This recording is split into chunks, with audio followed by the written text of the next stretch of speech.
I find you again here for the Daily Bread Bible Study. Thank you for coming back. This is day 169 for Psalms 73 through 77.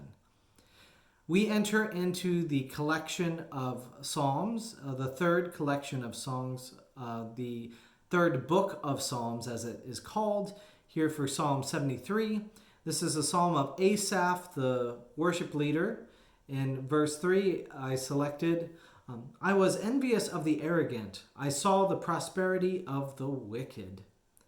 And there's regret and foolishness for believing a lie that the wicked will get away with such things. But it's hard when you see somebody else succeeding and you think it is unjustly deserved. It can be a little disheartening. In Psalm 74, it's a maskil of Asaph. In Psalm 74, verse 7, it says, they set your sanctuary on fire. They desecrated the dwelling place of your name, bringing it to the ground.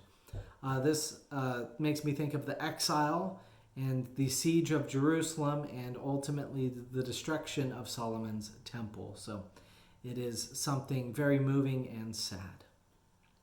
In Psalm 75, it's a psalm of Asaph. It is God who executes judgment, putting down one and lifting up another. That was verse 7 from Psalm 75. We know it is God who acts as judge and king and who gets to make decisions. We as humans are oftentimes the ones who try and pronounce judgment and decisions, but it's best to leave that up to God. In Psalm 76, it's another psalm of Asaph.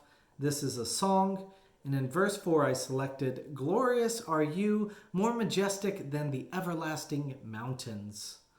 So, older authorities do not compare to God. Even everlasting mountains are but around for a short time in the comparison of the God who creates the universe and shaped and formed the mountains. So it's a reminder that God is much more impressive than we even give God imagination for.